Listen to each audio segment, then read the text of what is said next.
orang akan terbentur, ya kebentuk. Halo teman-teman, balik lagi di channelnya The Reva Journal dengan saya Salma Bianda dan ada Pak Reva. Apa kabar teman-teman semuanya?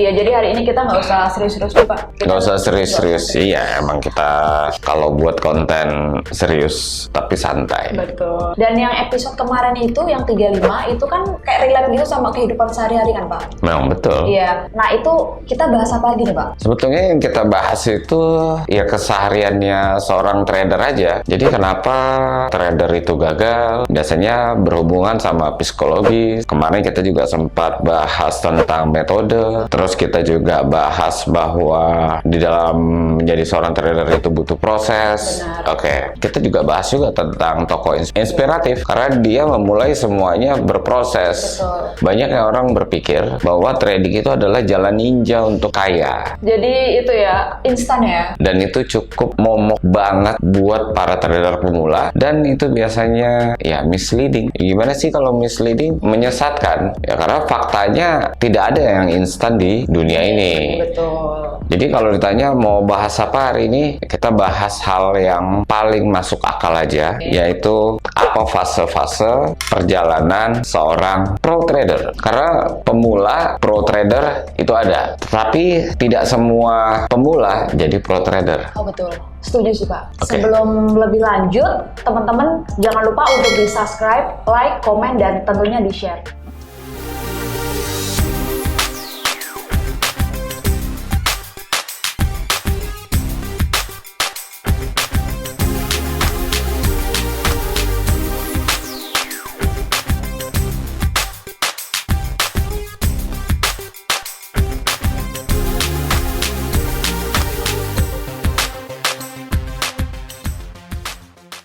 Bapak kan sering banget tuh bilang masalah kebenaran, terus logika juga kan. Iya Nah, dong. saya ngulik-ngulik lagi dong, apa lagi gitu kebenaran di dalam trading itu? Trading itu proses waktu orang akan terbentur, ya kebentuk. Oh, terbentur dulu baru kebentuk. Ya otomatis dong. Sekarang saya mau kasih analogi atau fakta aja lah yang ada. Iya. Kamu tahu atlet NBA, pro player basket? Oh iya, tahu. Ya, sebut saja nama-nama besar di NBA. Dan yang masuk NBA itu adalah atlet-atlet yang lolos seleksi. Dan ketika mereka sudah bermain di NBA, berarti mereka sudah superstar. Apakah itu hal yang gampang?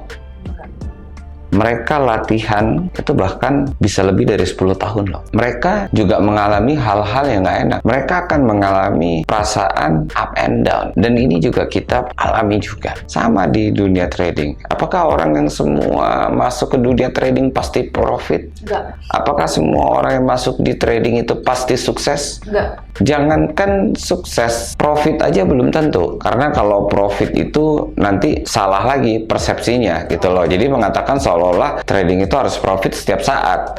Padahal faktanya trading itu merupakan sebuah perjalanan. Di episode 36 ini kita mau bahas adalah 5 hal pasti yang dialami oleh seorang pro trader. Pro trader. Ya, kalau 5 fase ini dialami dan berhasil dilewati, dipastikan dia jadi pro trader. Artinya kalau dia nggak lulus fase 1, atau biasanya rata-rata cuma sampai fase kedua, Iya. selesai. Ini yang kebanyakan. Penasaran kan kira-kira fase apa yang harus dilewati oleh para trader tersebut? Betul. Rata-rata orang masuk ke industri financial market, ya kita sebut aja lah, baik itu saham, forex, komoditi, ya itu semuanya karena tergiur pesona. Ibarat kayak lihat cewek cakep, nih kalau gue jadian sama dia, indah banget hidup gue. Tapi faktanya, jangankan mendapatkan dia, mendekati dia pun itu belum tentu mudah.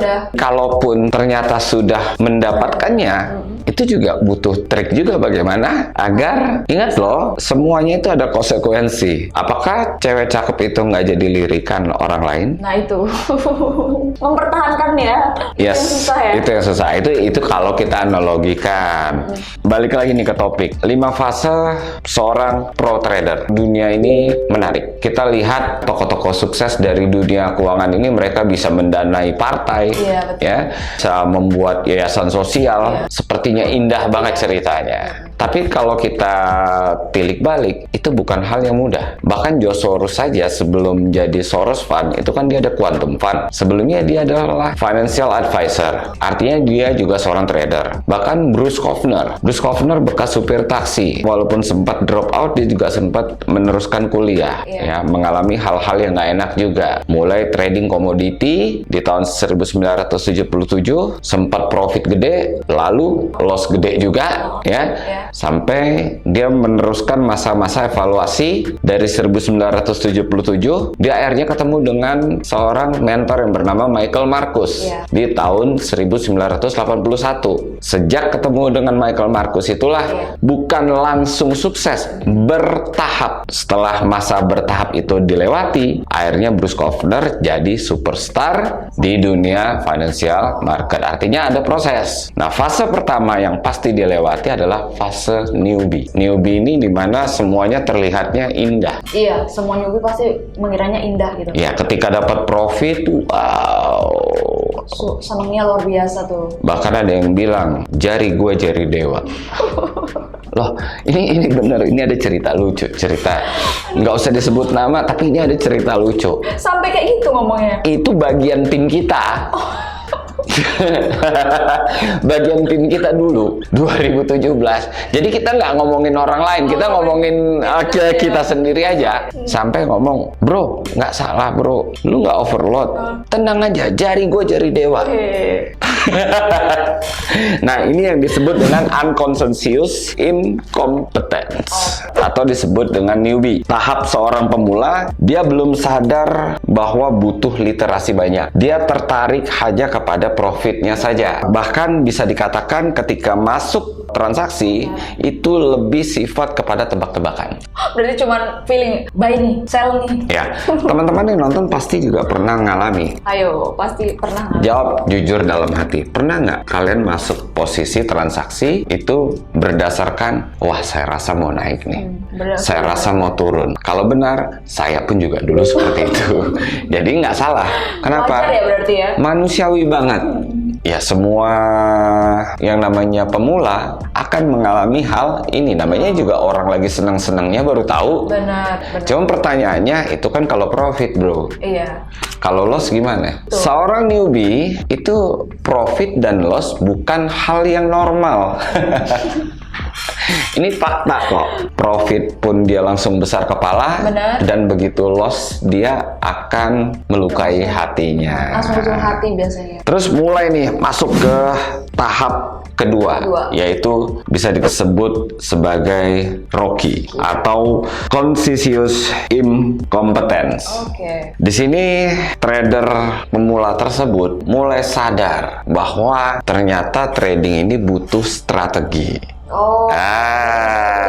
Dia ya. Udah mulai sadar. Karena apa? Karena dia melihat, oke, gue loss, tapi gue lihat ada yang profit kok. Dan ini normal. Dan disitulah dia mulai mencari cara.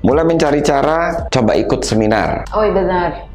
Ya, menurut saya bagus dong ikut seminar. Tambah ilmu ya. Berarti dia mau menggali pengetahuan. Betul. Tentu saja ketika dia mencoba mencari ilmu, ada hal yang harus dia perhatikan juga sebetulnya, yaitu psikologi. Dan biasanya di level 2 ini, mereka karena tadi ingin mendapatkan sistem trading yang sempurna, dan ini kita udah bahas sebetulnya di episode 35, Cycle of Dome, yaitu tentang, apa coba? Holy Grail. Ya, betul. Jadi rata-rata trader pemula yang udah loss, tetapi akhirnya sadar, mereka akan mulai mencari, gue pengen metode yang perfect. Biasanya kesadaran belajarnya baru mulai tumbuh. Nah, biasanya orang baru mulai belajar ini kan kadang-kadang ekspektasinya tinggi kan? Langsung tinggi, betul. Tinggi kan? Jadi berharap mereka metodenya harus perfect. Dan biasanya ketika di tahap kedua, ya namanya Rocky ya. Rocky ini kan kalau di olahraga adalah ibaratnya dia ini pendatang baru tetapi bukan yang diunggulkan. Oh ya. Nah ini kita harus sadar, dan biasanya karena dia belum bermental seorang juara, ketika mengalami loss dia akan merasa sangat berdosa banget, rasanya jatuh banget, drop banget, kehilangan kepercayaan diri, dan biasanya akan timbul rasa kehati-hatian. Kalau kehati-hatian saya setuju, tapi kalau parno atau trauma itu nggak oke. Ya itu tadi, makanya kenapa ketika orang sampai di tahap kedua ini belum tentu mereka masuk ke tahap 3. Nanti kita jelasin yang ketiga apa. Dan di sini biasanya orang itu akan ditempa. Ya namanya pendatang baru, mulai belajar, tentu akan ketemu yang namanya salah dan benar. Hal-hal wajar berarti itu. Hal-hal yang wajar. Bahkan saya pernah bilang, saya nggak pernah menjanjikan yang mudah. Karena saya nggak percaya sesuatu itu mudah. Benar. Bahkan kita tahu ya, begitu banyak orang yang hanya terfokus kepada metode.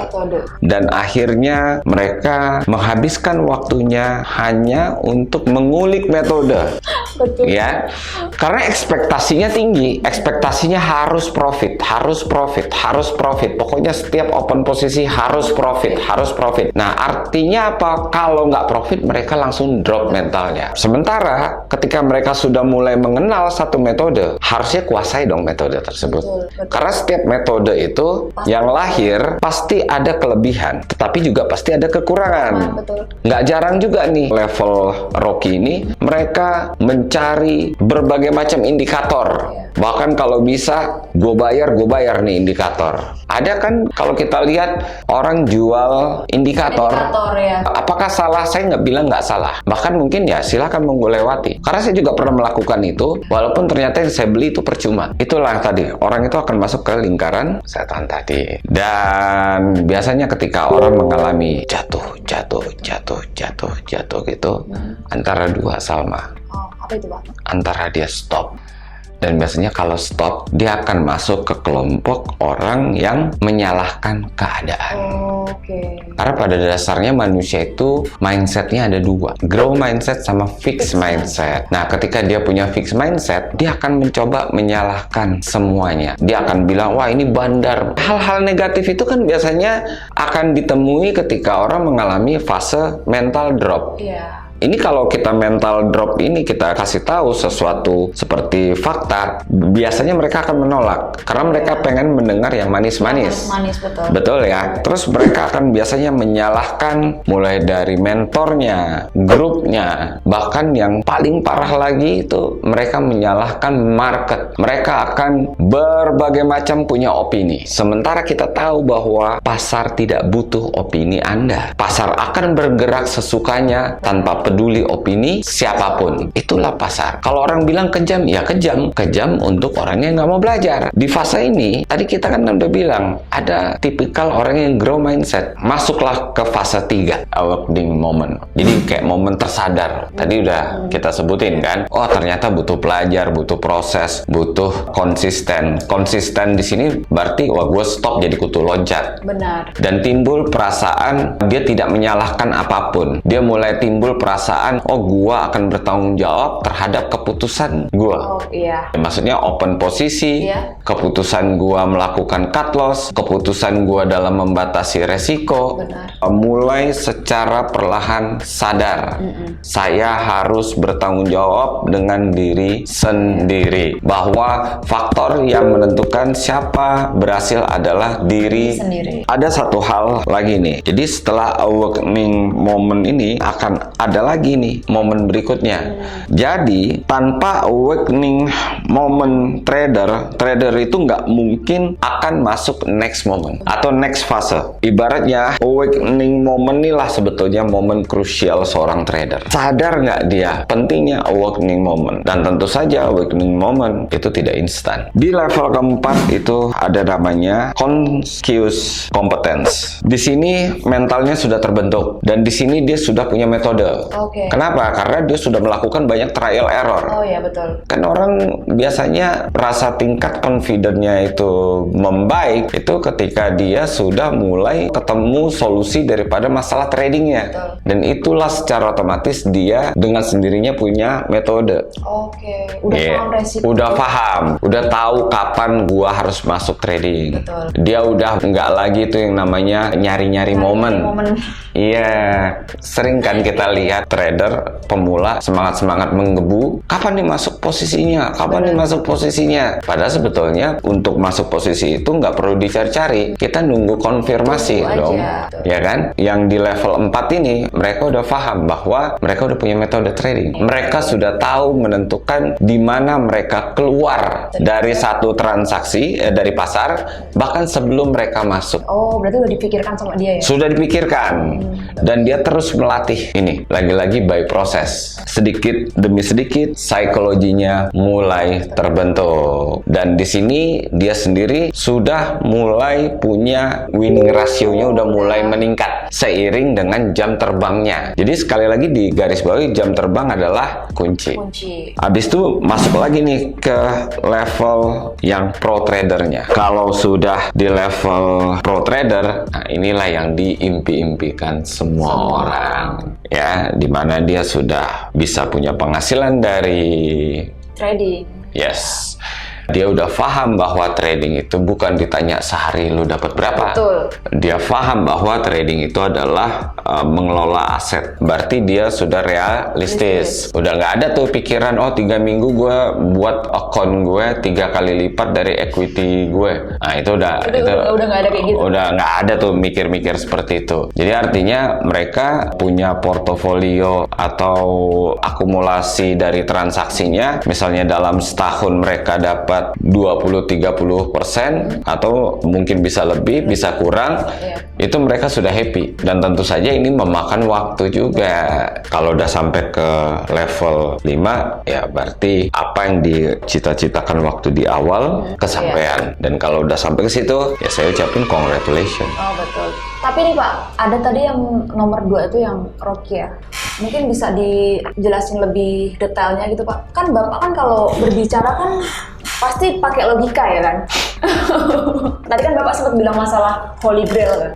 Nah itu gimana Pak penjelasannya? Maksudnya kenapa orang di fase kedua itu ada yang gagal dan menurut saya 80% sampai 90% ada di fase yang nggak mampu melewati fase kedua tersebut karena mereka menghabiskan waktunya hanya untuk mencari kesempurnaan.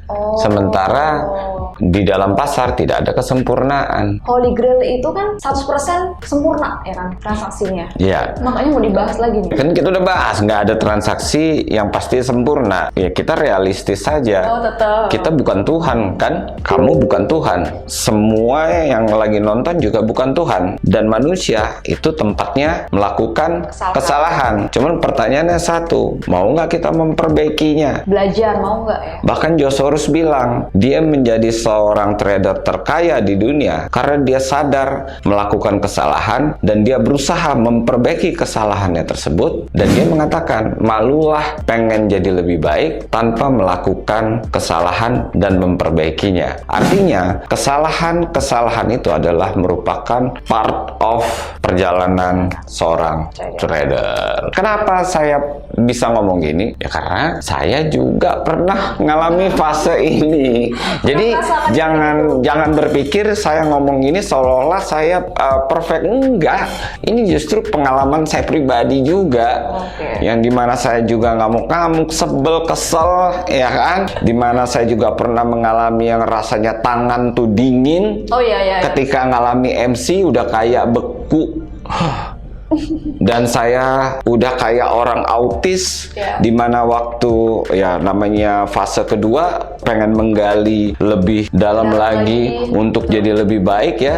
Akhirnya mendistract pikiran saya sendiri, merusak mindset saya sendiri, yang dimana saya bisa dari pagi sampai mau pagi lagi, jam 8 pagi udah buka laptop ya, jam 2 itu mata nggak lepas dari monitor. Pertanyaan saya, kalau udah seperti seperti itu, apa yang lu cari sih? Betul. Itu udah bukan sehat namanya. Itu justru membunuh. Secara berlahan. Iya dong, badan nggak sehat, Iya, ya, pikiran nggak sehat, Betul. otomatis saya berani taruhan, pasti tradingnya nggak sehat. Kenapa? Karena psikologi yang dihantamnya. Betul. Nah kalau psikologi udah dihantam, wassalam. Iya. Udah nggak bisa, udah tak tertolong itu. Ya, ya sekarang semua tergantung daripada teman-teman, ya. Diri sendiri berarti. Yang menentukan itu adalah kamu sendiri. Makanya saya bilang, trading nggak buat semua orang. Trading hanya cocok untuk orang yang mau belajar dan mau evaluasi, gitu. Oke, berarti sudah sangat kebantu sih. Kalau saya ya, Saya coba jelaskan secara sederhana lah, ya. Ya kan nggak semua orang mudah bisa cerna. benar. Ya, termasuk saya dulu. Saya ini adalah ya orang biasa-biasa saja. Saya punya kemauan belajar dan kebetulan saya sudah belajar 12 tahun. Ya tentu ada masa-masanya dan itulah kita share pengalaman demi pengalaman. Mudah-mudahan bermanfaat buat Betul. teman-teman semuanya. Betul, sangat benar Pak. Oke teman-teman, cukup sekian dari saya sama Pak Reva. Semoga penjelasan dari Pak Reva tadi sangat membantu untuk teman-teman. Mudah-mudahan. Oke, nanti kita sambung lagi di next konten teman-teman. Mbok kopi ya. Ya, siapa yang bikin kopi ini orang puasa? Yang buat mudik juga hati-hati, Hati-hati, ya, karena ini teman-teman. udah mulai masuk musim mudik ya. Ingat, ada keluarga yang menunggu teman-teman Betul. di rumah. Be safe dan semoga nanti pertemuan keluarganya bisa jadi momen yang indah buat semuanya ya. Karena tentu saja ini momen setahun sekali. Betul. Kalau lihat teman-teman bahagia, kita pun juga juga ikut bahagia. Paling itu aja sih. Iya. May Allah bless you all.